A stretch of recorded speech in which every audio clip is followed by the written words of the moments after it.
1990년대 공산국가들의 몰락과 소련의 붕괴로 이어진 북한의 경제난. 이어 함께 몰아친 흉작으로 북한은 엄청난 식량난, 대기근으로 고난의 행군이라 불리며 북한은 엄청난 식량난, 경제난을 겪게 됩니다. 이에 따라 엄청난 탈북이 이어지기 시작했습니다. 1990년부터 수많은 북한 주민들이 배고픔을 견뎌내지 못하고 자유를 찾아 대한민국으로 탈북하기 시작했습니다. 90년 10월 북한군 중사 한 명이 오전 10시 40분경 강원도 화천에서 군사분계선을 넘어 귀순했습니다. 귀순자는 북한군 46사단 포병연대 소속 포반장 신광호 중사.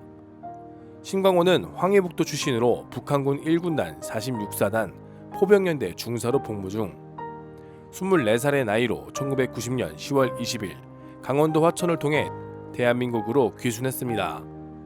신광호는 조사와 교육을 통해 1991년 9월 대한민국 국적을 취득, 91년 당시 귀순 정착금과 주택자금 7천여만 원을 대한민국 정부로부터 받아 결혼도 하고 대한민국 사회에서 잘 적응하는 듯 했으나 신광호는 대한민국 자본주의의 유흥에 빠져들며 정착금을 날려먹고 생활고에 시달리게 됩니다. 거기에 다니던 직장에서 해고되면서 개인 사업으로 벌인 비디오 가게마저도 경영난으로 문을 닫게 됩니다. 신광호는 자신이 소유한 아파트 대출금 1,500만 원을 갚지 못해 고민하던 중 강도짓을 벌이기로 결심하게 됩니다.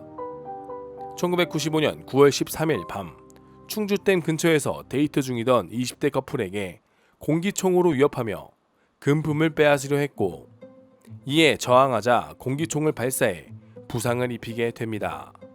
심지어 커플의 여성이 등, 척추에 총이 맞아 걷지도 못하는 상황에서 자신의 승용차에 여성을 태워 근처 산으로 끌고 가 해서는 안 될 짓을 저지르게 됩니다. 이에 따라 강도 혐의와 살인미수로 무거운 형벌이 내려져야 하나 탈북자가 자본주의 사회의 치열한 경쟁에 적응하지 못한 점에 대한 것이 반영되어 징역 10년을 선고받고 복역하게 됩니다. 2005년 9월 형기를 마치고 출소한 신광호는 기존의 와이프를 찾아갔으나 당연히 거절당했고 탈북자의 모임에서 알게 된 친구와 함께 일용직을 종사하며 떠돌이 생활을 했습니다.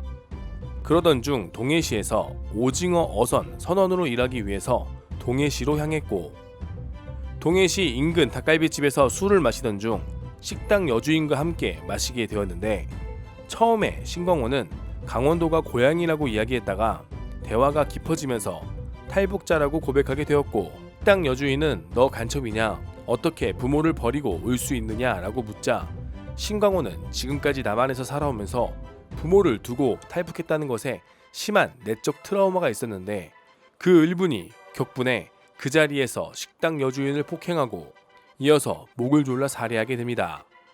분이 풀리지 않은 신광호는 닭갈비를 손질하는 가위로 시체를 훼손, 흉악한 범죄를 저지르게 됩니다.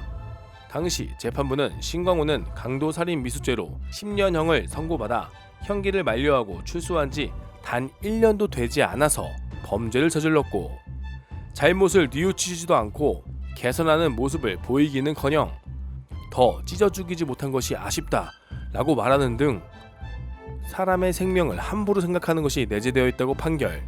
피해자의 가족들은 사형을 원했지만 재판부는 감옥에서 무기한 격리되어 자신의 행동을 평생 뉘우치라며 무기징역을 선고하게 됩니다. 자유를 찾아 월남한 귀순용사에서 자본주의 사회를 적응하지 못한 살인자가 되기까지 이러한 일들이 더 이상 일어나지 않기를 간절히 희망합니다. 시청해주셔서 감사합니다.